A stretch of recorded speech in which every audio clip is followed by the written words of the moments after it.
Okay, so it should be recording. Does anyone, yeah, here, does it say that anywhere? Yeah, it's recording. Okay. Well, hi, everybody. Thanks for joining us. We're the North San Joaquin Valley chapter of CMPS, and we started holding a webinar series 3 times ago, and this is our 4th event. I got a lot of dogs in here. Hey, I got a deaf dog who's the noisiest thing ever. So this is the 4th event. We hold them every month. Our speaker tonight is Dr. Jeannie Knapp, and she's got a lot of background in naturalism, and I'll talk more about her right before her talk, which is going to be Inspirational Outings, Public Lands of California's Central Valley.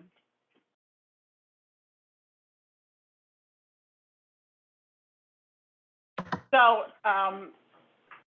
just give you a quick, this is the agenda. I'm going to give you a quick overview of our webinar series, and then Mike Azevedo is going to talk about our chapter, because we're always looking for people interested in joining us and working with us. I'll introduce Dr. Jeannie, and then she'll give her talk, and the meeting is being recorded and uploaded to our YouTube channel. So, and we've had quite a few people, start looking at our channel. I said this is our 4th talk. There's been 3 before.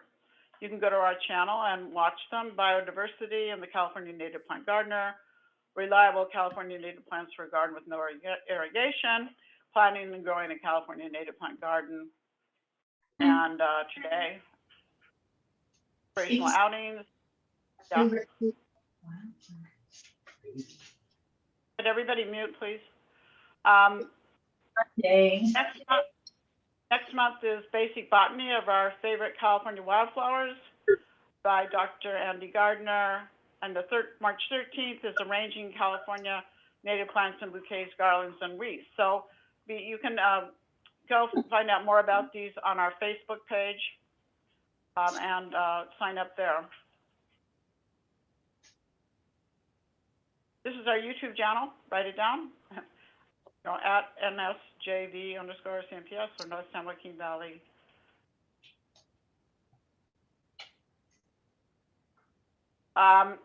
This webinar series, of course, is free. I already said this. I'm kind of repeating myself here, but it's important that we record them. They're typically the 2nd Monday evening of each month. And next one's February 13th. If you can reach me, here's my email address, cynthia.ca nativeplants@gmail.com. I'd love to hear from you about what you think about what we're doing, but also if you have an idea for something you'd like to have us feature, or you want to be a speaker, just let me know. So now I'm going to transfer this to Mike, who's going to tell you about our chapter.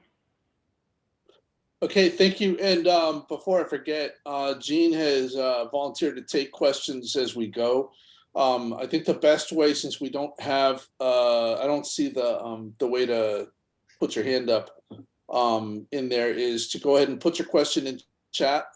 And as we'll be kind of watching, and when we see that there's a good break, a good time, we'll go ahead and interrupt and go ahead and ask your question. So why don't we do that? And let me go ahead and share this. I'm gonna, is that? No, that's the one.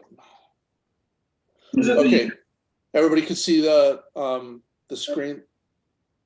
All right. I wanted to give you an introduction to our chapter, the North San Joaquin Valley chapter of the California Native Plant Society. The California Native Plant Society is a statewide organization, and you can join it for a regular individual membership of $50 to receive Flora and Artemisia magazines, get benefits such as discounts at certain nurseries, sales, and things like that, and the ability to join 2 different chapters of CNPS. Plus, of course, they're doing a lot of work on a statewide basis to try and push native plants. We hope that you can join us here in the North San Joaquin chapter and whichever other chapters you feel a kinship with.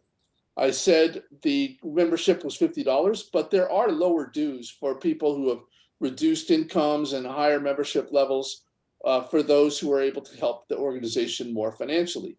It's a great cause. To go to membership online, it's just CNPS/membership. One of the things we've been working on is our newsletter, the first in a few years, and our third edition will be going out in February. Volume 2 of the Oak Branch was sent to all of our members via email. I should point out that we intend to do everything by email. We recognize that there are some people who actually prefer US mail, and for those people who are inconvenienced, we do apologize. But we don't have the financial or volunteer base to put the newsletter out that way. We've decided to save some trees and remain electronic. So if this is a problem, let us know, because until we hear that there are a lot of people that have a problem with it, there's kind of no reason to change.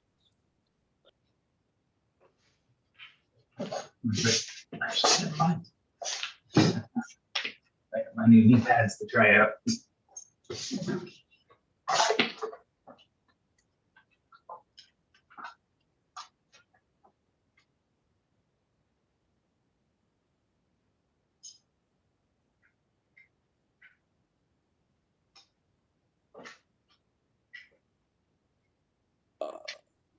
You should have received it, but if sorry, got lost. But if you were on our list but somehow got missed, let me know in chat. If you didn't get the newsletter, let me know in chat. If we want our newsletter to go out to everybody. I think there was some problems with last time where people gave us they said they wanted the newsletter, but I didn't have their email address. So make sure and you can. I'll give you my email address if you would like, if you have a problem, and I'll put it in the chat. Coming up on January 22nd, we'll be hosting a field trip to Valley Oak Recreation Area. It starts at 11 o'clock a.m. If you are interested and want to know more, contact Cece at this email address, and the email address, I'll have to get that, and I'll put that in chat as well. I did publicize by sending out an email, but I did not put her email in the chat. So I will put that information in the chat. If you're interested in this Valley Oak Recreation Area field trip, it will be fun because as we get into spring, we'll have more wildflowers, and we have a field trip at least once every month for the next few months. We also have a lot of people who've expressed interest in native plants, but who haven't joined us yet. And we hope to keep you in the loop as well, so that perhaps you can actually join us for an event or two, and to remind you that we are here. I'm going to keep sending an email to everybody on our contact list just to make sure you're aware of all the events coming up each month. Why care about native plants? I was asked that question recently. Well, what's the deal? Isn't this just a hobby? No, we are finding out more and more each day about the true need to restore our environment as much as we can. The man who has been trying to explain the need for native plants with the most eloquence is Doug Ptolemy, a professor from Delaware. He's written 3 books on the subject, all of which circle around the same theme, that we have been damaging the environment dramatically, but there is hope in native plants. 95% of all birds feed insects to their young. Caterpillars are an important component of that diet, and caterpillars cannot live on non-native plants. They cannot reproduce on non-native plants, with very few exceptions. Native plants are critical to the ecosystem, and a backyard with no native plants and that is a devastatingly high percentage of backyards, are ecological dead zones. Planting native plants in our yards helps moths, butterflies, native bees, and other pollinators, and therefore birds, and the web goes on and on. Our cities need to be not devoid of butterflies. For more information about this, you can watch a 1-hour video that knocked me over like a brick when I first saw it. This was a talk back in 2018 by Doug Ptolemy to CNPS in Los Angeles in February 2018. Just put in Doug Ptolemy, Restoring Nature's Relationships, into your YouTube search, and you should easily find it. Take a screenshot in which he gives both scary and hopeful look at the situation. So with that, I'm going to turn it back over to Cynthia.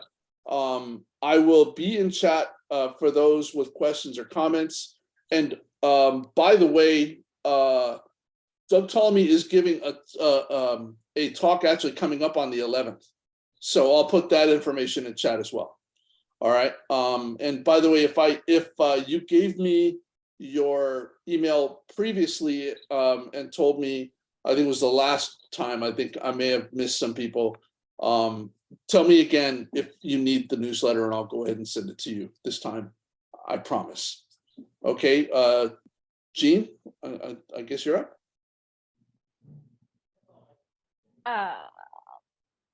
I can't be, or did Cynthia have something to say, or shall I go?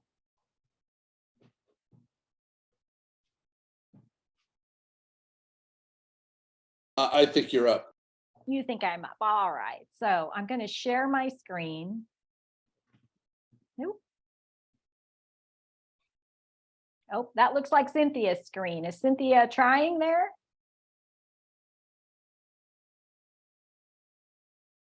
It's telling me that only one can speak at a time, and I'm thinking that's a slide from Cynthia.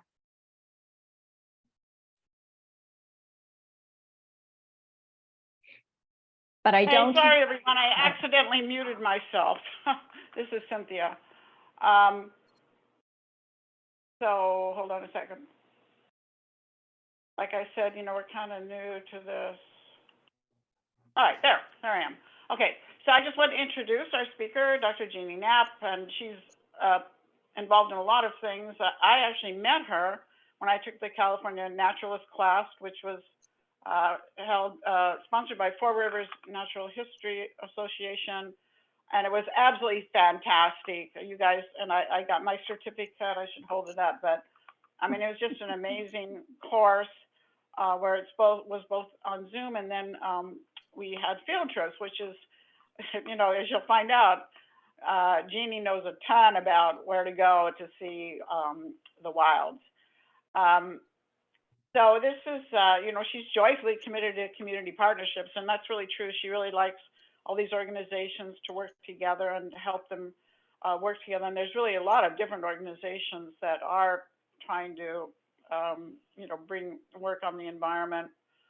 So anyway, you can just see more of her bio here, and it'll be the complete, more complete bio will be in the YouTube channel. But I do want to point out this fun picture here, because that was on one of our field trips where we were able to wade in the creek, and I would have to say I did not do that, but some did. All right, I'm finished, and Jeannie, you can take the screen now.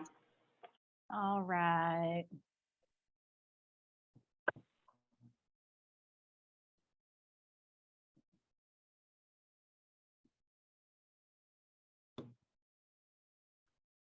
Okay. So, can you hear me? Yes. All We can right. hear you. And can you tell me, are you seeing what you should be seeing, Cynthia and Mike? Does it look right? I've got a dark bar at the top. Looks good to me. Oh, good. Okay, you're just seeing my slide. All right. Yeah. Okay, hold on. Taking just a moment here to make sure I'm all set. So I'm so happy to be here. I thank you for the invitation. Cynthia and Mike have been very gracious. I'm happy to be here. This is an image of myself. And yes, this is Yosemite Falls. And you're thinking, well, this is a talk about public lands in California's Central Valley. But of course, what happens in the Sierra Nevadas, including Yosemite Falls, which works its way down through Merced River and all the way into the valley, matters. And so I thought it was worth including. Welcome. I'm so happy to see you here. Last peek I looked at, there's like 55 people watching, which is amazing, and it's going on YouTube. It's exciting to be here.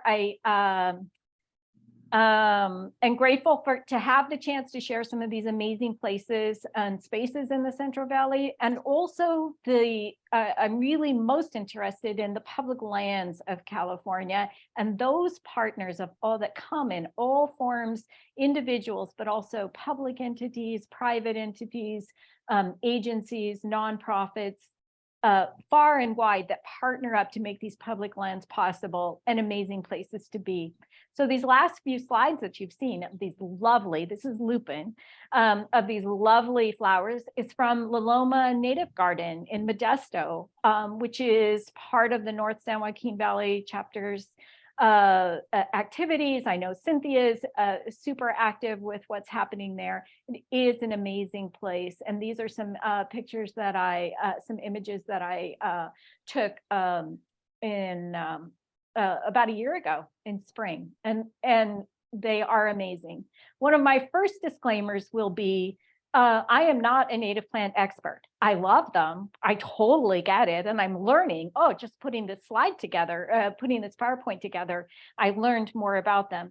But I heavily lean on, and there's just no two ways about it, heavily lean on the partners and the experts and all those who are the experts in their own places and spaces. And I will repeat that over and over again. So here's some things that I will share with you. First of all is just my total love for Central California. California overall, I'm at least a fourth generation Californian.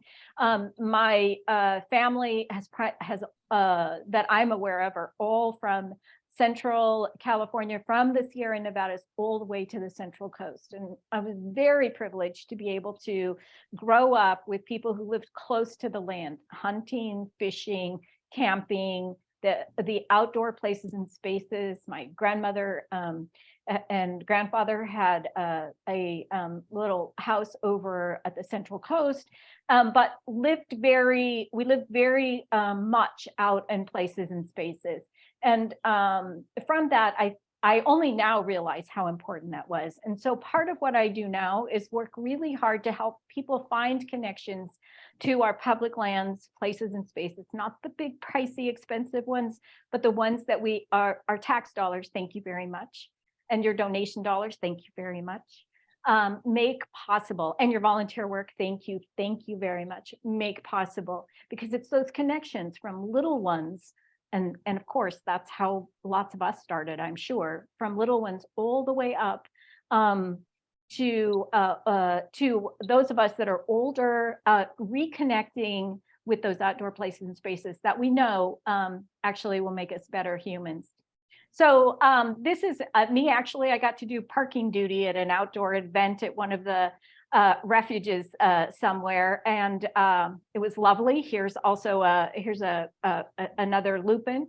My background is in public education, but always engaged with communities, always volunteering, and always very, very interested in community partnerships, because I think when we work together, it's the best use of resources. So most agencies, governments, organizations have a particular goal in mind, and often they feel as if they have to create their own, build their own whole picture, as opposed to doing what they do best in tandem with those that are working in similar areas, but who do other parts best. It's a model of collective impact, which says different agencies, entities coming together with a common goal, reaching out further. And so I'm most proud at this time of being associated with Four Rivers Natural History Association. It's a nonprofit, it's 501c3 with offices in Los Baños in Merced County, primarily a friends group for California state parks, the Four Rivers sector. Support group primarily supporting education and interpretation with them, but overall Four Rivers Natural History Association supports education and interpretation as a friends group with state parks, and expanding that a bit further. We're a small but mighty group. I think we have at least one, maybe a couple of our directors on the call or on the Zoom today, and very supportive. But as with most organizations in recent years, it is difficult, that organizations that are all volunteer, it is difficult to keep the worker bees going.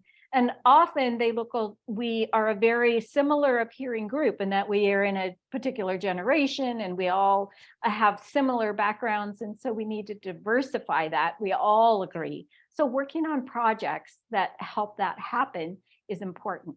California State Parks, yay, once again, for your tax dollars. It's an amazing entity doing amazing work. California State Parks and Recreation manages the California State Parks, and in California, they're divided into districts. We are in the Central Valley District of California, and the districts are divided into sectors. And Four Rivers sector is primarily in the area of Merced County. So Four Rivers sector works in areas of education and interpretation. And this is a picture up at Pacheco State Park with volunteers tabling at one of the event days. Four Rivers Natural History Association agreed to sponsor Project Wild. Project Wild is conservation education guides. We do workshops and facilitate use of activities. It's conservation education with California Department of Fish and Wildlife and nationally with the Association of Fish and Wildlife Agencies. It's also in about 6 other countries. And so Four Rivers Natural History Association agreed to be a California sponsor to coordinate those activities. And there's 3 of us in California, 3 organizations in California doing that. Additionally, hats off to the Four Rivers directors, agreed to partner with the University of California Ag and Natural Resources, UCANR, to offer the California Naturalist program, which is now 2 courses, California Naturalist Certification that Cynthia referenced, and you'll see them come up through the slides this evening, and the UC Climate Stewards course certification. Both very focused on helping people ground themselves, interested people ground themselves in understanding California and the natural world we live in and around California, and engaging with it in ways that are positive and supportive. Often people think that a naturalist is an expert, or a naturalist is something along the lines of a biologist or a botanist or an earth scientist, and those folks are naturalists also. They could also be stewards because they may actually be in roles where they're doing it officially. But many of us, sign me right up. A definition of a naturalist can be as simple as someone who enjoys learning about the natural world. Sign me up. I don't claim to be an expert on anything, but I totally call myself a naturalist, and that I enjoy and I really feel empowered and joyful about learning more about the natural world. So part of our goals, inspiring people out into public lands, is not inspiring people. I love me and I love all my friends that look a lot like me. But I know that we need to inspire a much broad, more diverse population to engage with public lands, because we know that you have to somehow be connected with these places and spaces before they really matter to you, or before you might learn something about it. So this is a quick map. The purple dots it shows Central Valley running north and south of California. You'll see San Francisco on one side and Yosemite and Stanislaus National Forest on the other. The purple markers pin dots are where our California Naturalist certification course students came from. And you'll see that they came from up and down the valley, which makes us very happy, because it became a more diverse group in age, in ethnicity, in life experiences, in every way you could imagine. The orange dots with the little cabins on them are the field sites, the locations where we went during the course. And you're going to be seeing and hearing more about that as we go. Mike mentioned it, but I'll remind you, if questions come up or somebody has a comment, please do put it in the chat. I don't think we're quite so big that it'd be problematic to pause and address something to clarify, or if you had a point. Otherwise, we'll do that at the end. And the goal is that this talk be about 45 minutes, maybe an hour, and then time for questions. And so just to give folks a little sense of their pacing. So we're going to back up just a little bit. If I am nothing if not a cheerleader for California and the amazing place and space on Earth we occupy. So the slide you're looking at, and I did my best to give credits where credit were due when I pulled pictures. I'm also not a photographer. Disclaimer. That's disclaimer number 2 or 3 or 4. There's more of them coming. So, but this is a satellite image of North America. And I hope you can imagine where California is. As I'm looking at the screen down on the lower left, you'll see Baja California, Baja sticking out. And then you move up a little bit to the left and you'll see the elongated, like an elongated kidney bean shape on the left. Pacific Ocean is on the left. And of course, Atlantic Ocean is way over to the right.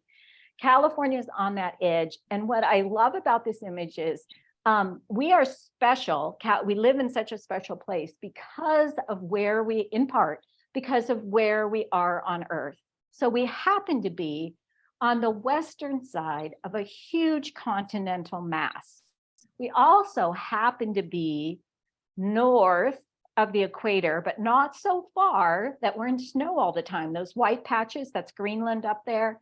And then there's and then you'll see up around Alaska and that area where there's white snow.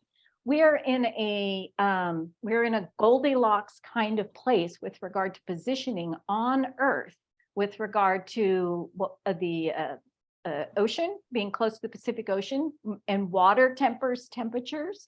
So having that mass of water keeps our temperatures from going so crazy wackadoodle for the most part, as opposed to other places. It also, and because we live on there's the San Andreas Fault and the fault lines, those dark green ridges in California where we're looking, the dark green part of the Sierra Nevadas and the mountains is that lift. So it also, the moisture that flows from the Pacific Ocean kind of bumps into that and does some extra dropping on our side. And you'll see to the right of the Central Valley, those tan colored spots, those much lighter spots, that's all dry areas that don't get anywhere near the kind of moisture that we do.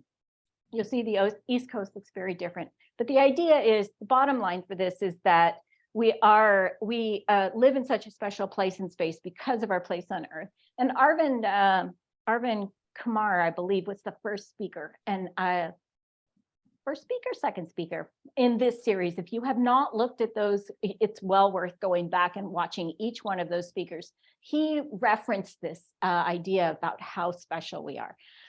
So the other piece, and this comes up later, we are fortunate in California to have such an abundance of public lands. That is not the case everywhere.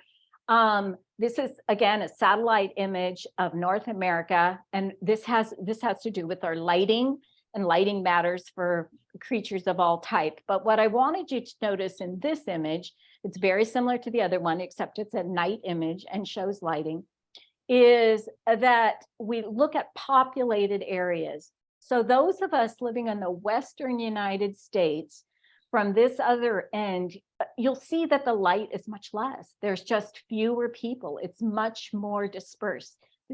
This is unique for nations of our type, for countries that are so popular, so populated. This is unique that we have so much open space and public lands. And while there's dense places where it's very bright, you can see it, there's lots and lots, especially on the Western coast, of open space. That didn't happen by accident. It also didn't happen because there was nothing good to do in those other places. It happened because long ago in the 1800s, even before that, but naturalists and stewards began to see what had happened in Europe, that watersheds, where rivers originated, there was not a specific care taken to protect those places for the public good and for the good of others, making them available for over time, that there were people that began to vocalize how important this is. And while a lot of that didn't happen on the East Coast, by the time expansion happened and moving towards the West Coast, there were many more people vocalizing and explaining and arguing, because not everyone agreed, that you can't give away every bit of land, that you have to protect some of it. So this is another satellite image, but I so love it. So you'll see the Central Valley. The angle is very interesting, but you'll see that powerful, it's a three-dimensional rendering. And I disclaimer again, I'm not sure if it's been modified. I'm not sure the extent to which this has been reshaped to articulate, but it shows the difference in height, the altitude. It's a topographical kind of map so that you can see how the Central Valley is so special. And of course, the Central Valley is what we're talking about, the Sierra Nevadas, and then over to the coast. So we are a diverse state in many ways. I showed you from way back. Now we're getting a little bit closer in all the ways that are listed here. We are super diverse, which with regard to, and it hinges on our natural resources and on our natural makeup. We are special because we are so long, north to south. We are a very long state. We are tall in that sense. And we cover very different areas. We are not as wide as we are tall, but because of the way we curve around the Pacific Ocean, and because the Sierra Nevadas are on the other side, we are very, very special in that we have so many bioregions. We have so many different regions within our own state, and each of them has its own needs, has its own resources, and the living things in it have their own needs and resources from which they have evolved in those amazing places and spaces. This is a detailed map of hydrology, the watersheds in California. I don't expect, you'll see that what the dark areas are more or less the rivers running through. And then the other shading has to do with the watersheds, and which all ties into bioregions. My main point with this slide was to show you that we have lots and lots of rivers, lots of water, traditionally, rivers and waters moving that cover a big part of the state. And that because of the change in altitude and elevation, we have all those different bioregions that go with it. The other thing to notice is that most of the water is in the north, not so much in the south. So this is an overlay of several things. And of course, it's why we have so many water projects. So this is the map, again, kind of complex and maybe difficult for you to see on your screen, but the legend on the upper right points out where the key cities are. Then there are the lines that show you the aqueducts and the canals and the rivers and the lakes and the reservoirs. And so we have enhanced, mitigated, managed, worked with. We have decided that we were going to reshape what's happening with the water to do the things we wanted it to do. And of course, we know that water is a challenge now. And but if you're, there's a lot of research, there's a lot of background understanding what's happening with water, and some maps like this, there can be helpful in understanding what we have going and why. This is in partnership with a UC Merced student who was studying biology, biology and plants. We took that same map, this one, and did a cutout on the right, on the upper right, see that small rectangle, and did a cutout and pulled forward the San Joaquin and the Sacramento watersheds And a part of this was really our goal was to teach water education and help people understand exactly where our water comes from when it comes from Sierra Nevadas. Central Valley Project, this is complex as well. The only reason I wanted to point out is that, again, we have this significant overlapping investment activity around water and waterways. And if you'll notice, the blue is the major rivers, the red are state, California state water projects, the yellow are federal projects, the green are local projects. So when you look at all those, we have water running here and there and everywhere, or at least that's what our goal was. So when we talk about public lands, because it started so long ago, we're benefiting, but what happened long ago on these lands and what's happening now is going to lead us to what happened in the future. What is happening right now is that every piece of public land, wild lands, non-developed lands in the sense that they're not urban cities and that kind of thing, is a matter of partnerships and collaborations. And so this is a complex map on the left, but what I wanted to show you, the legend on the right, is land ownership. All of these people in nearly every place we're going to talk about this evening, and most any public land you go to, in one way or another are involved with the management of that land or connected to it. So it's the Bureau of Land Management, the Forest Service, the Fish and Wildlife, Department of Defense, Bureau of Reclamation, Fish and Game, Parks and Recreation, Conservancies and Land Trusts, local water districts, regional park districts. There's other kinds of public lands, private lands, urban areas, counties. There are a gazillion kinds of partners all working together to manage any kind of place and space you are. And I think a great example worth noting, this is California Department of Fish and Wildlife's mission statement. And a mission statement is supposed to be pretty straightforward and very simple. And California Department of Fish and Wildlife is to manage California's diverse fish, wildlife, and plant resources, and the habitats upon which they depend, that's you native plant folks, for their ecological values and for their use and enjoyment by the public. So without belaboring this point, CDFW has to cover just about everything. I mean, they have to work with all those partners to do all those things. And that's a pretty big bill to fill. So let's go visit some places. First that I want to show you is this is the Grassland Ecological Area, and a giant thank you to partners who I reached out to for a little bit of information and some slides and some pictures, some things, a little bit of an explanation. Central Valley, a big part of the Central Valley, particularly Four Rivers sector, the western side, Merced County in that region, is part of the Grassland Ecological Area. The partners are in it. What I want you to notice is in this area overall, actually lower left is Los Baños. You'll see Dos Palos over to the right, Atwater's in the upper right, Merced's out just a bit. And so it's kind of in that range. The Grassland Ecological Area, the pink is California State Parkland, a little bit there. The grayish is federal easements or private wetlands, and you'll see how much there is of that. Fish and Wildlife is the blue, so there's a fair amount of that. And then California Department of Fish and Wildlife is the light green. It's all so intermixed, so connected that those folks all have to work together. And it's not a have to. I really frame this based on conversations with the people doing this work, the stewards and naturalists doing this work, that no one could do what they do without the others. So this is thank you to Candace Sigmund from Grassland Environmental Education Center, who shared a few photos and a piece. This is a wetland area that is drying out a bit.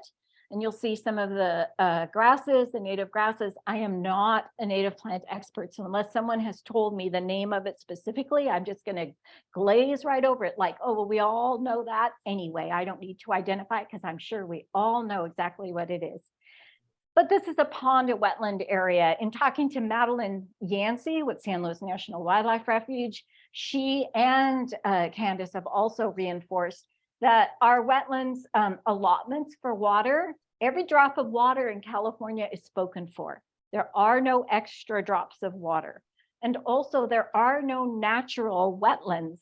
There are no wetlands any longer that are naturally become wetlands throughout the year and then subside.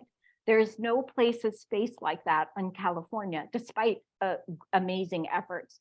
When you see water and wetlands in places, it's because there are allotments. There is water that has been spoken for those particular purposes. And our public lands, our refuges and our ecological areas and our identified wetlands have some of those allotments. And so they are not getting the allotments that they have been traditionally getting. They are getting less, but it is part of their normal cycle, the cycle of a normal wetland to become drier and then to fill with water again over time. And so management of these public places and spaces is to try and mitigate that, manage and to retain what is a traditional space. Much like, so in favor of the Pacific Flyway, where we know that there are times of the year we have migratory birds coming through, and not just one time of year, there are seasons of migratory birds that come through, and then there are the birds that stay here all the time. And so mimicking that is really important. Here's an extra slide just for fun. This is a turtle hibernating. I believe it's a Western pond turtle. Sent a picture. I'm not sure where his head is. I can just see his back, but it was a treat to get that from Candace at Grassland Environmental Education Center. And we're going to visit some of the places in the Grassland Ecological Area first. So this is the Grassland Environmental Education Center, a huge collaborative. It is not a huge place. It is very collaborative in that there are many partners. It is housed within the Los Baños Wildlife Area, which is in Merced County, just outside of Los Baños. And it is, there's a lovely birding trail. All these places, they are public lands. They're all operated in partnership capacities, but you are able to go and visit. Many of them are hunting spaces at particular times of the year, but you are welcome to go and visit. Most of them, you can drive certain parts of it, and then there's walking places. And depending, while the seasons make us want to be there a little more or a little less, the living things there, the critters that are there, and the plants are there all the time, right? They take their seasonal forms and they're always there. You might just need to bundle up a bit. So this is Candace with some students. She is with California Department of Fish and Wildlife, and she is the education coordinator for Grassland Environmental Education Center. They are busy, as you'll see over and over again. All these public spaces want to see you. They want to see you whether you're 6 years old, and they want to see you if you're 90 years old. They want to see you anytime, because part of what they want to do is build relationships with the community and planning for the future. And so at Geese, these young people are going out into the wetlands. They're going through the ponds. Often they have nets. They can scoop up things and look closely at the plants and animals, but also to make this experience something that students remember. You see, they're all in waders. At Grassland Environmental Education Center, she has waders for people like my size, waders for people that are in preschool. She has waders at all sizes, so that if you were to go out and visit, and you need to arrange a visit because she does that, but she does tours in school groups, you can get into waders and actually go out and experience the wetlands in ways that are meaningful specifically, and she can help make those connections. I do want to note California Department of Fish and Wildlife is partnering with Grasslands Water District, and again, it's on the Los Baños Wildlife Refuge. This was a location for, and I think somebody, at least one of the people in this picture is on our Zoom today. We were out in the pond. It was one of our field days, and we were out in the pond checking out what was in there and looking at it more closely. And again, this is part of connecting, but also naturalists, you want to ask questions. You're wondering, the tiniest little thing can be interesting. The picture on the left is a naturalist in one of the ponds. The picture on the right are naturalists dissecting owl pellets. And if you have never been anywhere and have the opportunity to dissect owl pellets, well, you just haven't lived. We should work to arrange that because you will find amazing things, almost the whole thing, or at least the skeleton of the whole thing in owl pellets. So they're dissecting them there to the left and putting them on the tray there. It's part of the education, part of an educational experience. So part of public lands and geese as well, they have a building the habitat, because these are all managed lands, and they want the plants, and they want a full ecosystem to develop. So this is a pollinator field that they have been working on putting in out there. It's very labor intensive. And while the message was, this looks lovely, but almost everything out there is a weed. The flags, I believe, are where they planted the fingerlings. Where they planted the fingerlings. But you'll see that there's irrigation set up in the middle. When you're trying to rehabilitate land or return it to something more natural, you have to begin from where you are. And this was more of a field-like setting than anything else. So disking, setting up irrigation, and then planting is part of the process. And here's a picture, again, this is from Candace. This is a picture of milkweed. This is a picture of when the naturalists were out there. We looked at one of the fields that had been disked, and they were getting ready to develop, to do some planting. And this is a picture of the soil, and native plants are tough. Clearly, I don't actually have any idea what that plant is that's coming up through that soil, but you can see the clay-like, very dry nature of that super cracked soil. And this is, of course, this is an example, without knowing more than I know, of, obviously it's very dry. If you're going to try and create something that has more habitat, you're going to have to do something to mitigate this. Minimally, you're going to have to pay attention to when ground that looks like this is receptive to putting in native plants and receiving new ones. This does not look to me to be a natural state, although in a wetland it may be, depending on, wetlands do dry out. This is the group. A thank you to Lara Sparks, who is with CDF, California Department of Fish and Wildlife, and the Girl Scouts who volunteered to work on this pollinator habitat at geese. They planted 400 fingerlings, which is about the size of the little starts, in November of 2020. And this is part of the effort, the public lands. We have to be out there to appreciate and enjoy.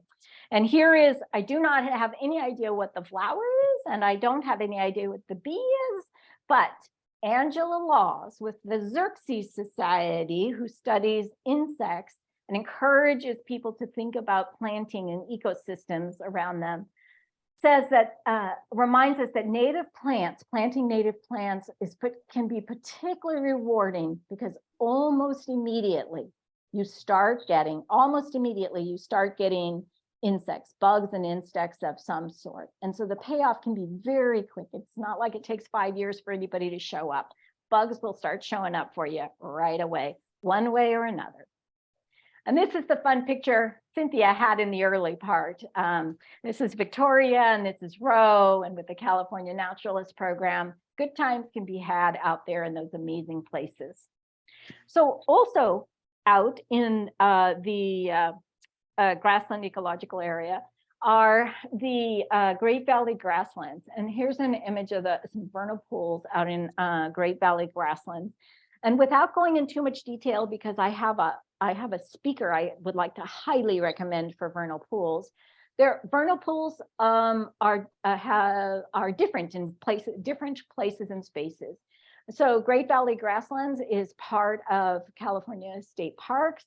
And depending on the season and the weather, it's possible to go observe amazing vernal pools.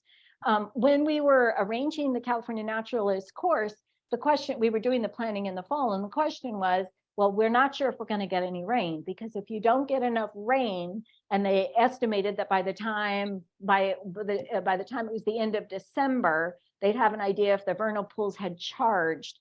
And the term charged means, is there enough moisture in and around the vernal pool area that it will actually become a vernal pool, or will everything in that region just hang out for another year until there's enough water, or the future until there's some water? I'm excited and kind of poked around a little bit that question to see. I can't imagine we won't have vernal pools in a big way this spring. I don't know, not being the expert, but I would certainly be exploring and asking that question, because I am going to guess it could be a stellar year for them. And we would most definitely want to have field trips out that way. This is the same image. I believe Dave Milam, who is Four Rivers Natural History Association and a retired park ranger with state parks. I believe David took this picture. Again, it's amazing. One of the characteristics of vernal pools is the lovely rings of flowers which appear and disappear as the vernal pool takes on its shape and space. And happily, in that grassland ecological area as well, and one of a shining jewel of California's Central Valley, and particularly Merced County, is the San Luis National Wildlife Refuge complex. So I say refuge complex because there are several refuges which are part of this complex. The visitor center, it is open almost all the time. Excuse me, not the visitor center, the San Luis National Wildlife Refuge itself is open from sunrise to sunset almost every day of the year. I don't know what exceptions might be.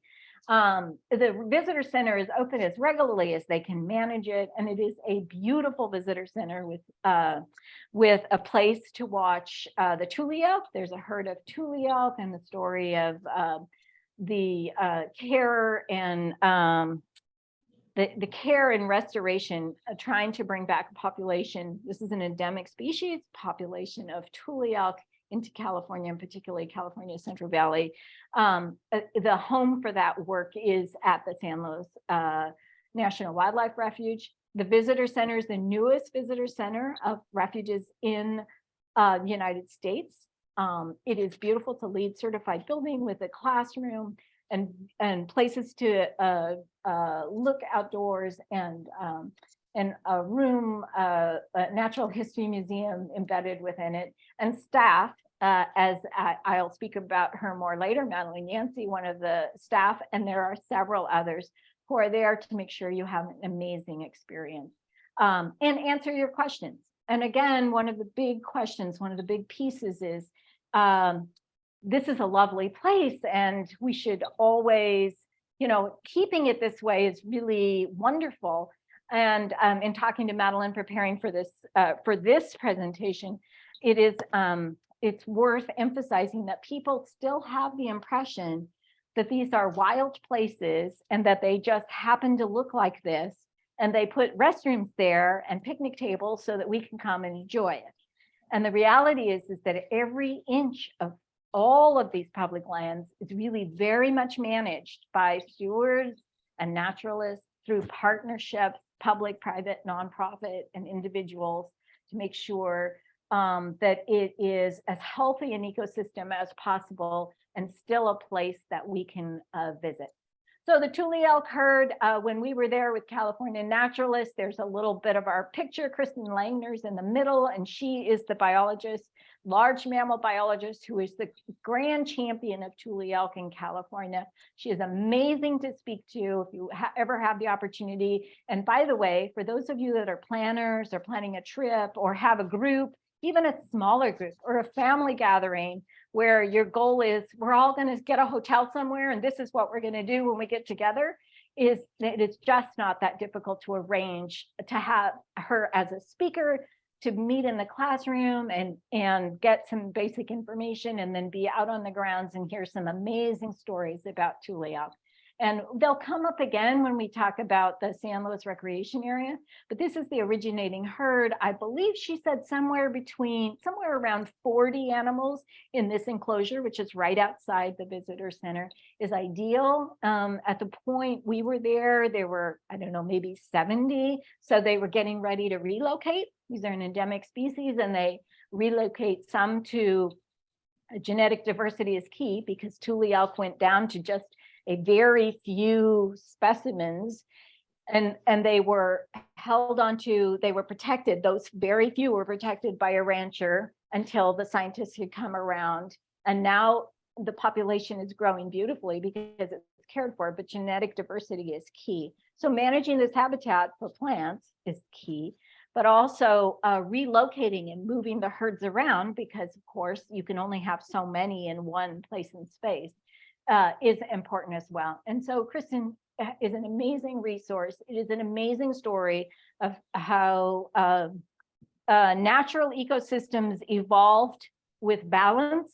Humans came in and in all our wisdom, flipped that on its end, but it was humans who realized we did something backwards and stepped in and became very active in correcting it, that have now brought the Tule elk back in a way that the numbers are much bigger. And I won't take the time.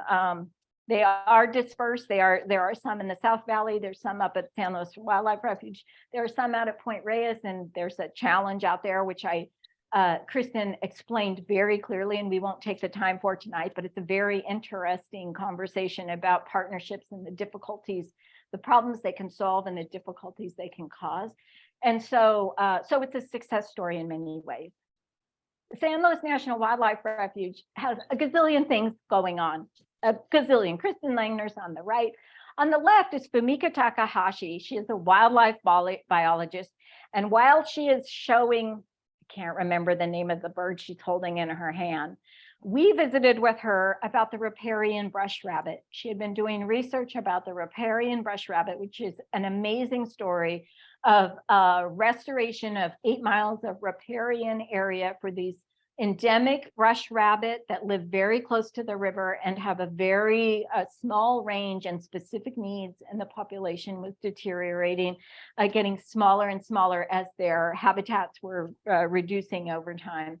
And it's an amazing story. Again, it is possible to arrange to be there at a time and have Fumika have a conversation with you, or a Zoom conversation about the work they've done and the challenges. What it included, part of it included capturing some of them, keeping them in safe and enclosures and breeding them out and then repopulating.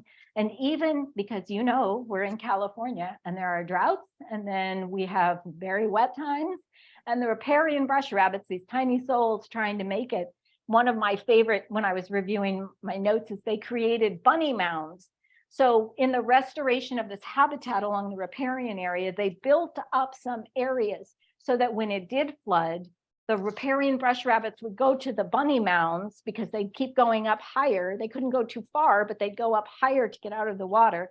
And if the biologists needed to help them out, they knew where to go to get them, because they knew they'd be on the bunny mounds. Or if they were going to feed them a little bit, they'd know where to find them. This is a picture I took, this lichen. I just think it's amazing. And it's a picture I took from one of the lookout spots in a little pond. There's a short walking trail that's delightful across from the visitor center at San Luis National Wildlife Refuge, a lovely walking area and a couple of viewing spots for birds and to look at the plants. And the lichen, I think, is just beautiful. And so here we have, now I am going to be, I am looking at my presenter view, and the names of these plants are in my, let's see, they are in another, they are in my notes view. And I think because we are, I can already tell we're running a little long, I am not going to flip back and forth or spend a lot of time naming these flowers particularly. I can go back when we have questions and look them up if you like. And I would like a big thank you to Madeline Yancey, again, with San Luis National Wildlife Refuge, who helped identify these images. These are all native plants that one might expect to find at San Luis National Wildlife Refuge, depending on your season and depending on the refuge you're at. And Madeline, who answers questions 5 days a week, 12 months a year for people visiting the refuges, is an expert in native plants. She would tell you that she doesn't know everything, but she's an expert, or she has a good sense of where to go to find out the questions, find out the answers to questions, or who the experts might be. This in both the native plants, but also the birds, the wildflowers specifically, and generally life on the refuges. I think it's, I appreciate when Madeline said that sometimes people call the refuge and say, well, I know it's winter time or it's fall, and I know there's nothing to see out there, but if we came, what would we do? Those kinds of things, helping people remember that the refuge is a habitat, is an ecosystem where all of these things are living and thriving. They are doing what they do all year long, whether we go out there or not, and whether the weather is desirable for humans or not so much. Hey, Jeannie, I just want to, Yes. This is Cynthia, Yes. interrupt and say that thanks to Rhonda Allen, she's actually posting the names of all these flowers, all these plants in the chat. Oh, yay. Rhonda Allen should get a special thank you note, and someone should buy Rhonda dinner. It won't be me, but someone should. Lovely. The fiddleneck, I know this one. And again, I appreciate Madeline who took the time. These are willows that are absolutely glorious. So the refuge complex involves several, again, there's Merced Wildlife Refuge. They each have their own areas of expertise and are managed for particulars. It's important if you're going to be visiting in the region, the visitor center is really just simply ideal, but they have a very rich website. They also have a very special Facebook, and they have people, volunteers, naturalists, stewards. They have people who regularly post pictures and talk about what they've seen or what's happening in the refuge. Even if I know we have people from all over the world, all over the United States anyway, out there in Zoom land watching this, that if you're, it might be worth, whether you're a Facebook soul or not, to become one, to get the pictures, the postings of the amazing, lovely things happening out at the refuge.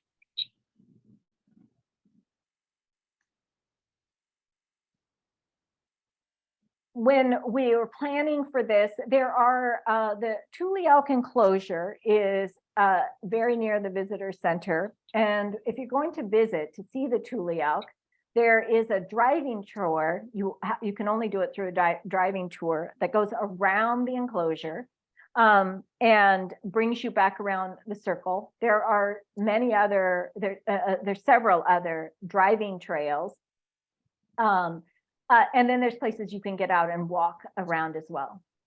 It's very nice. So this is let's take a little branch. We're going to go off in a different direction. When we're talking about inspirational places, on the left is Mike Smith, and on the right is Eduardo, who is an interpreter. And I'm sorry, the state park person, I didn't get her name. One of our trips was to Millerton State Recreation Area, and they do tours to see the eagles. So they have nesting pairs of eagles. The tours, I think part of the trick for the tours is snacks and hot chocolate. It was a lovely, lovely day. And Mike Smith has been a volunteer up there with the bald eagles for decades. It was very informative. And it was a lovely, lovely day. Now, Millerton can get very busy, but being on the barge and taking this tour, these are some of our naturalists that were taking notes, was a lovely day. Again, something well worth spending a little bit of time to learn about the region.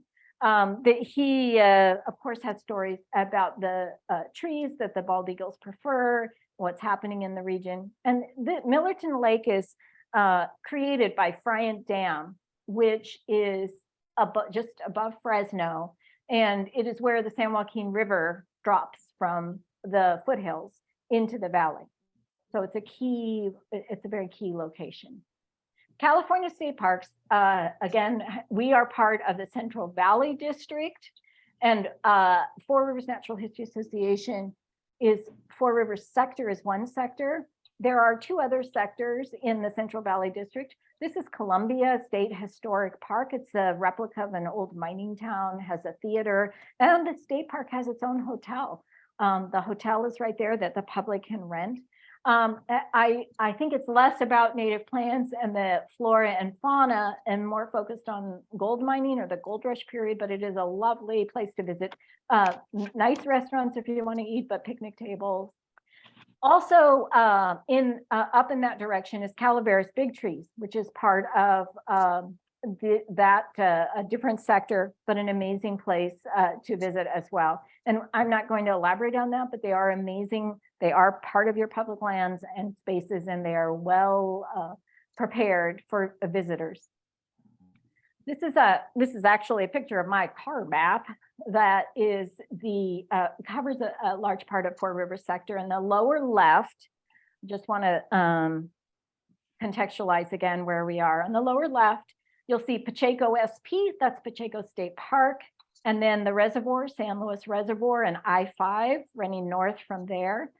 And then across in the middle, you'll see Great Valley Grasslands State Park, and it kind of works its way over to the right, upper right, and you'll see Columbia State Historic Park.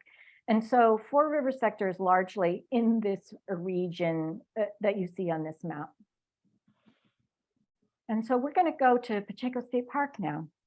Pacheco State Park is not part of the Grassland Ecological Area. The Grassland Ecological Area has a lot to do with Grassland's water district and where the water comes from for supporting those areas.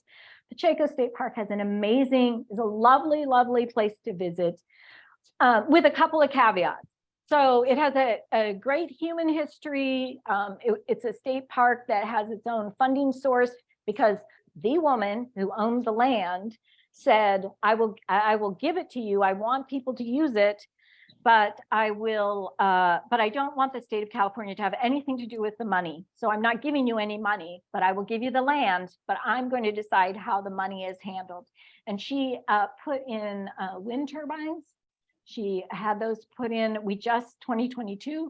2022 was the 25th anniversary of Pacheco State Park's creation. This is the gate, and you go in up at Pacheco Pass on Highway 152 coming, if you're going east from Gilroy Hollister or west from Los Baños.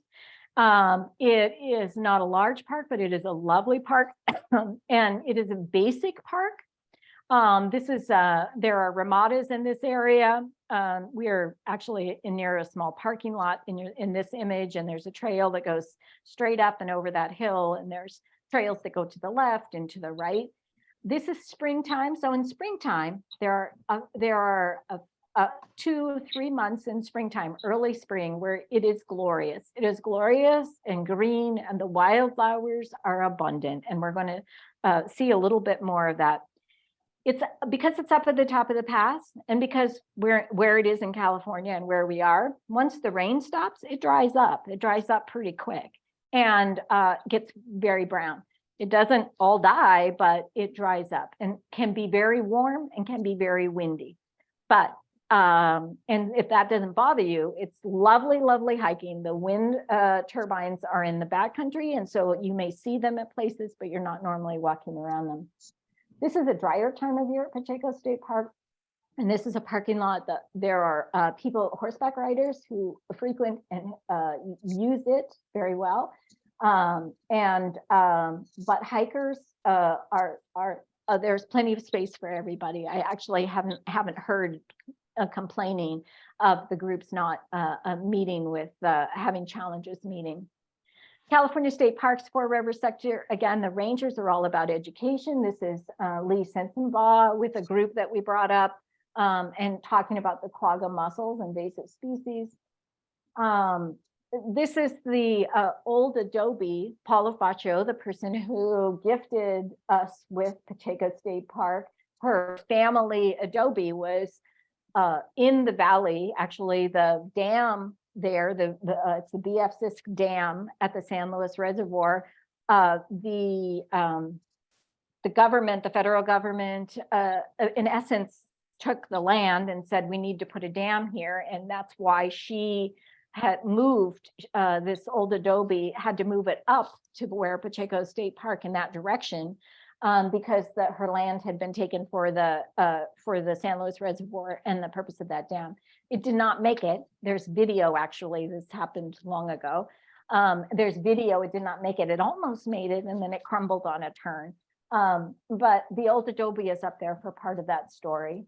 There's wildflower days, kite days, and other specialized kinds of events with specialized groups that State Parks offers, and Four Rivers Natural History Association or stewards, naturalists, or other partners table and bring information and materials up there. This is a ranger, Nathan, with a participant who's enjoying the mountain lion, becoming a bit of a mountain lion. And some of our volunteers worked very hard. This was a mountain lion that was killed was hit by a car, and we managed to acquire it. And some of our directors, actually with the rangers, took the time to prepare the hide and make sure it was treated in a way that we could use it for education.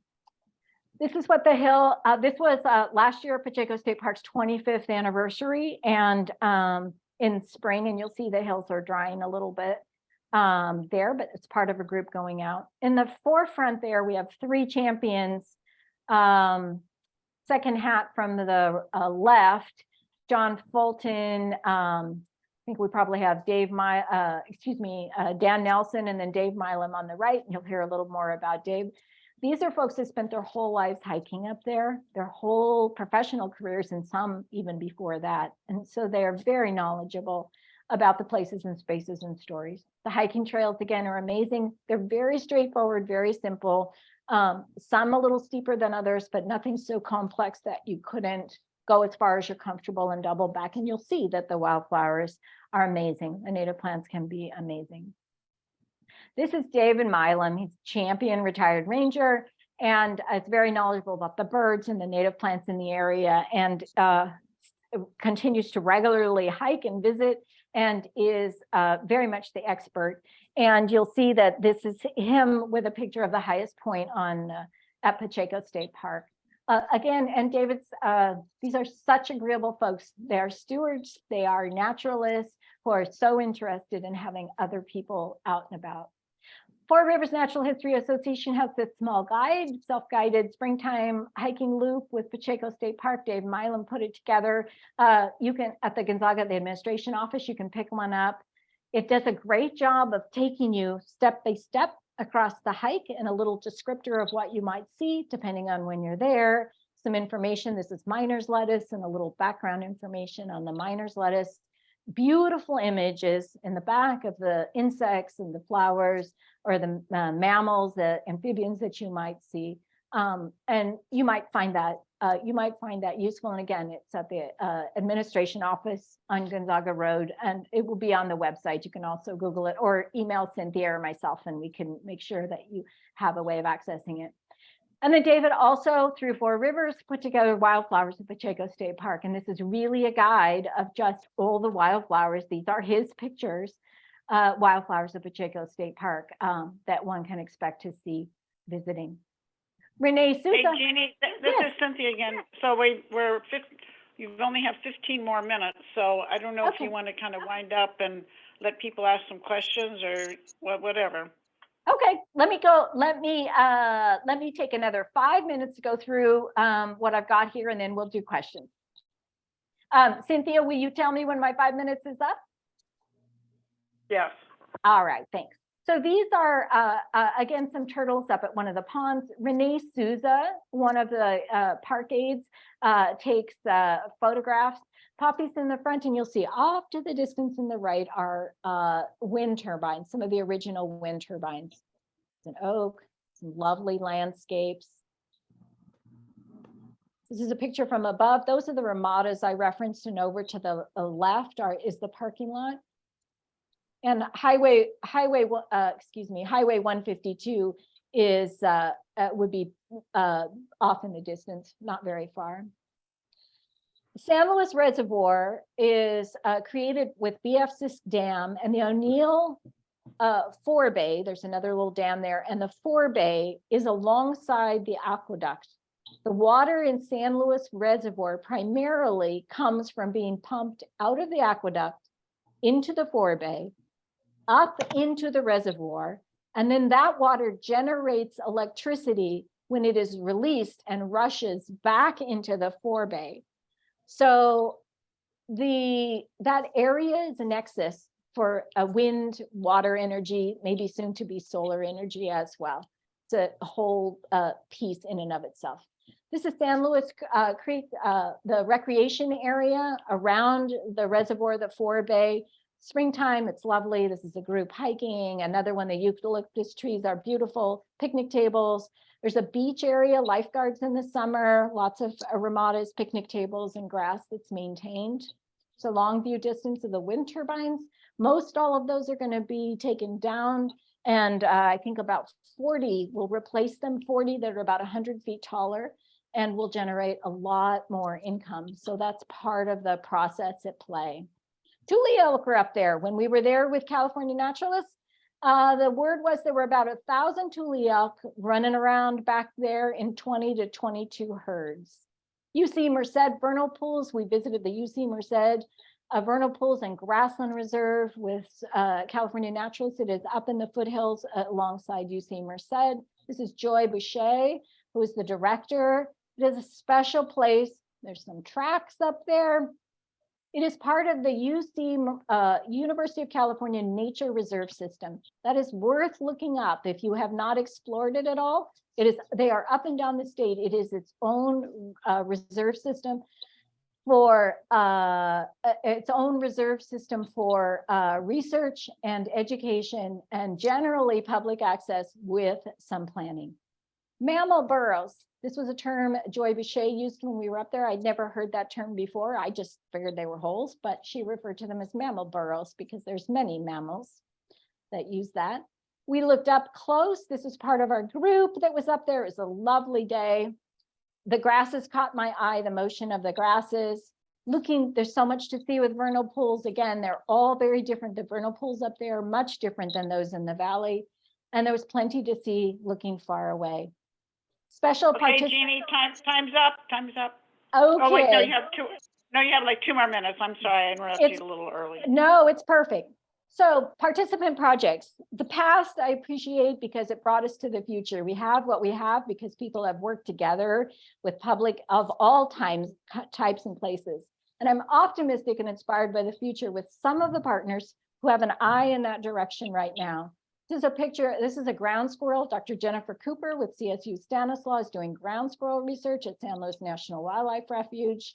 Pacheco State Park's 25th anniversary last year resulted in an amazing number of partners coming together, including the Merced County Courthouse Museum, which ran a 3-month exhibit on Pacheco State Park's history and stewards and naturalists of the past, including John Muir and many of the people, the scientists and educators who have drawn or written in the region or done scientific studies, all the way to our current stewards and naturalists, the people really working in the field now. That's inspirational to me when we can make that cultural connection to how important it is. SLUs, students and land ownership, the education watershed stewardship program, SLUs, young people working with our stewards and naturalists, restoring lands. We have what will be in 2023, maybe early 2024, California's newest state park is going to be in Four Rivers sector. It is at the intersection of Tuolumne, where Tuolumne and San Joaquin Rivers meet. It's Dos Rios Ranch State Park. And while the river partners have been working out there, the years have been gone into riparian habitat restoration and big native restoration. It's now going to become a state park and California's newest. So you want to be sure and be on that agenda. I hope you came away with a freshened awareness of California, how special we are, a sensitivity of how impactful relationships are right now, not only the human to human relationships, but our relationships to the land and how connected we are to those who were on it before and those will come. And again, the evolving future of our ecosystems. And a super thank you to Cynthia and Mike. And it's not Northern San Joaquin, it's the North San Joaquin Valley chapter of Native Plant Society. They are the stewards and naturalists that I'm referencing. They are some of the actual people who are building this kind of repertoire. I thank you. Yay. Oh, thank you, Jeannie. And everyone, I'm sure you can see her email address. She's very responsive and receptive to questions and inquiries. So now let's take some questions. You want to type them in the chat, Mike, or do you want there is a question while people are putting their questions in there if they have. There is a question up already.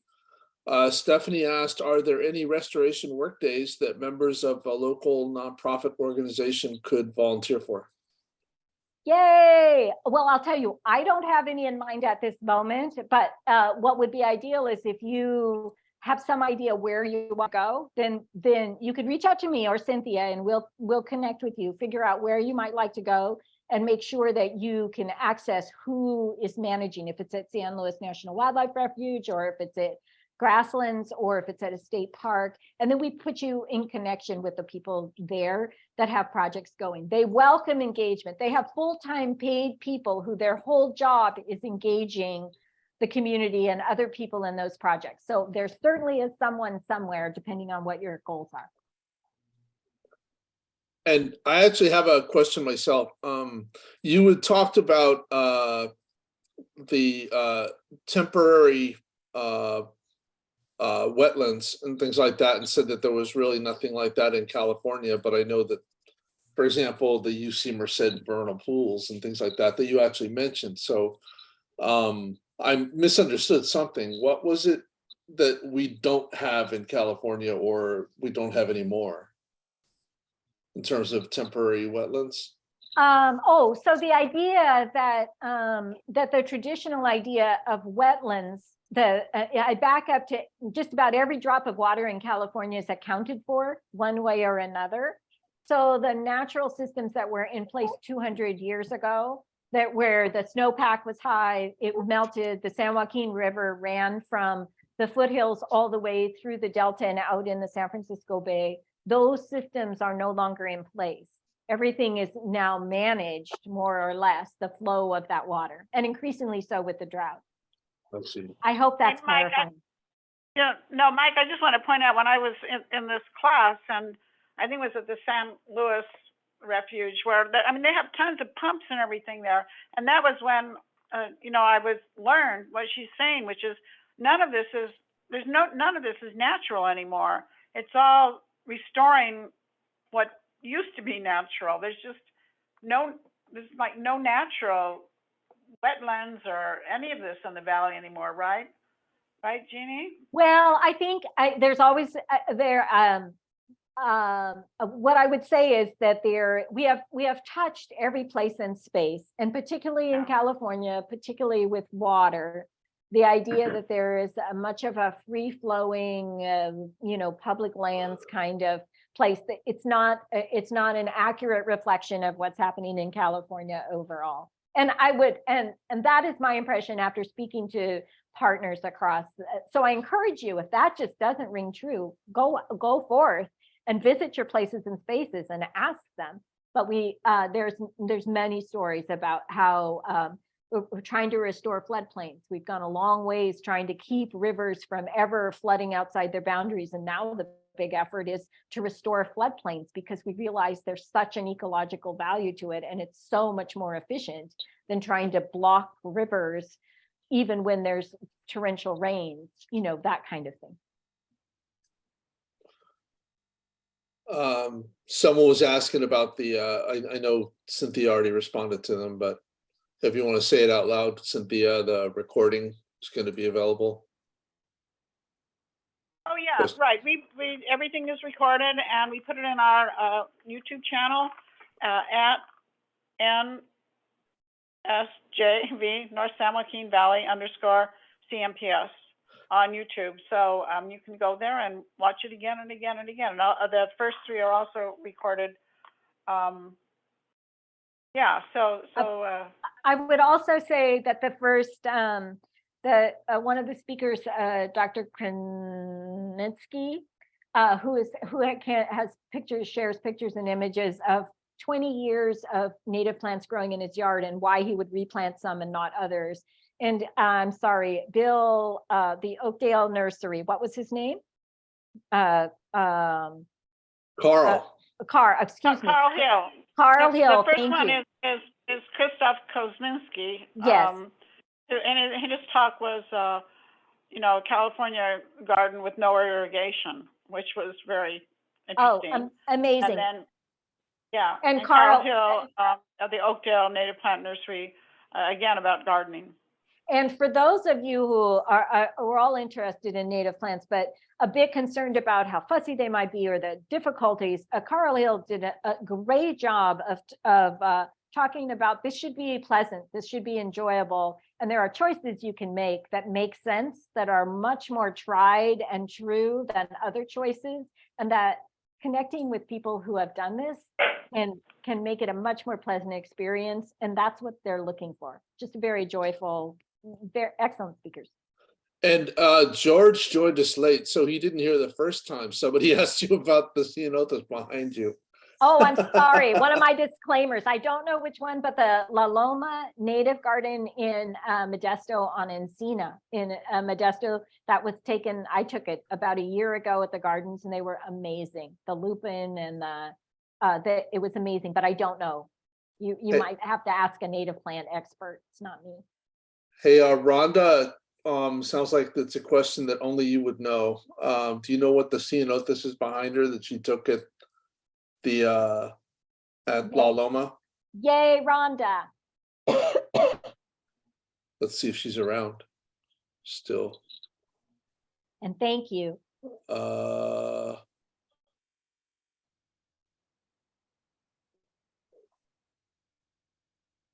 It looks like she's gone already. Oh, I'm sorry, she is here. She says Concha. Concha. So, yeah, that's a hybrid, so it's Concha. I'm sure if you listen at all, you've heard this before, but the Native Garden is an amazing place. It's an easement along a roadway in a neighborhood that is, it is amazing. It is an exemplary model of what we can all be doing. Well, last call for questions, since we'll be able to get out by, was it 8:30 is when we're supposed to officially end? Mm-hmm. So 2 more minutes. 2 more minutes. Hey, let me, Rhonda, I want to ask Rhonda a question about the La Loma Native Plant Garden, which is really, and it really is incredible, right here in Modesto. And not that many people know about it. It's worth a trip to Modesto, no matter where you live, to see this, especially in the spring.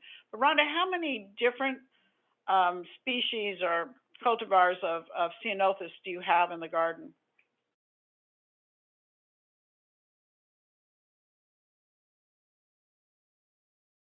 Probably counting them up. A great talk would be a walking talk Zoom. If you could do a walking talk Zoom through La Loma, you know, when the weather's nice, something, and during the daytime, would be a great Zoom session for the YouTube. For people who, you know, that's a very good idea. A very good idea. It would be, you know, an interview in front of some of the plants and just a little bit of chat about them would be an amazing. Okay. All right, so last call for questions. So we want to, Mike and I and all of us in our chapter want to thank Dr. Jeannie for coming and speaking to us. This was great. I mean, like I said at the beginning, I met her when I took that class, and I don't know when the class is coming up again, but boy, what an incredible experience! And they just take you to all these great places, and you cover all kinds of things in the class. You know, water and weather and plants and fish, and it was fantastic. So we're finished now, and we hope to see you at the next one, which is in a month. Okay, bye-bye, everyone. Thank you so much. Oh, wait, someone wants to know where do you find out about the classes. You want to answer that? Yes, if you can go online, California Naturalist Program, and there's a place that'll tell you where all the California Naturalist and Climate Stewards courses are offered up and down the state. And ours was a hybrid. We don't have one listed there yet, but ours was a hybrid, but increasingly people are doing a hybrid. So usually they're located somewhere, they're taught through the lens of an area a particular area. And so it often tends to be people from that area, but increasingly they're offering them now so that part of it's online and then you schedule times to be in that area to go on the field experiences. Highly recommend it. And you know what, even just if it's not a whole class, just find time to get out and about. Your snack box, drive somewhere, get comfortable clothes and just zone out of the rest of the world and enjoy a couple of hours in an outdoor space. Thanks.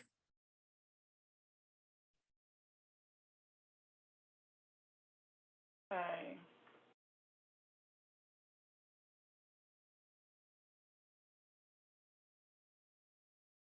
Thanks, Jean. Oh, my pleasure. Yeah, okay, I stopped the recording now so we can chit chat. Cool. You were up to. I don't really know how to edit YouTube, the videos, so I try to time this thing so I don't have to do any editing since I don't know. You were up to like 54 people at one point, which I think. Oh, it's 57. It's 57. Oh, nice. Which is Well, pretty admirable. well, I thank you for the prompting for the timing. I am not, there are people who are much better at rehearsing and structuring, and that is just not me. So I'm thankful. I'm thankful for the grace that others might offer. No, listen, I invited you for a reason because you're fantastic. So don't even go there. I mean, it's just great. I mean, it's, even though I went on some of these field trips, it was still very useful for me to hear about them again, and the ones I didn't go on to kind of refresh my memory about those. Well, so here's my other with the North San Joaquin chapter. Will you folks, when you're planning trips or you're planning outings, if anybody's interested in, coming this way, part of the fun is creating a day that I want to spend out too. So if you're looking for, often, I mean, that's just what we do is connect other people and facilitate, get someone to host you for the day. And then we start to build the agenda as you look at your calendar and identify where you might like to go. Or I would totally zero in on vernal pools.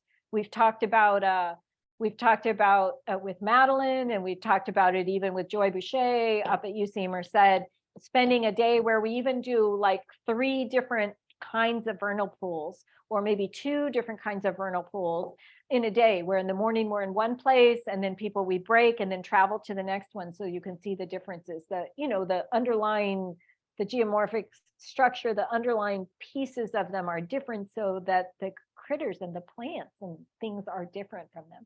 And this could be a great year for that, depending on what happens with the weather. Well, it sounds maybe this would be a good time to put together a trip over there then. I think, I mean, certainly. And if you want a trip to Pacheco State Park in the spring, especially if you're a little bit flexible, because sometimes it's just too wet and the flowers aren't out yet. So you got to wait until you know better a little bit closer. But anything along those lines, that of course, we'd love to have you. I also think it would be super sweet to just keep in mind that Dos Rios Ranch may or may not, I mean, I don't want to box anybody into a corner. What I understood was maybe 2023. I'm going to guess it's probably more like 2024. But be one of the early visitors to the newest state park, with an eye towards the riparian habitat restoration that's gone on with native plants and the partners that were involved with it. I think laying the groundwork for that and just kind of getting it out there about what month that would be the best to think about, and then talk to some partners, just some early conversations, so people begin to think you might be interested in going.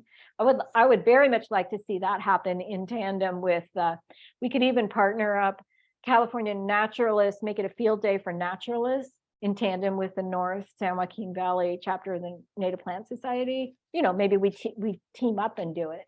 So I don't know what your numbers might be for people traveling to those field outings or those kinds of days, or what your particular interest might be, but it's all very possible. It's really just a matter of making phone calls and seeing who's available and what might be, what makes the most sense. So, Jeannie, are you saying, like, if we want to do a field trip to one of these places, that you might be able to line up some of the people there to talk to us?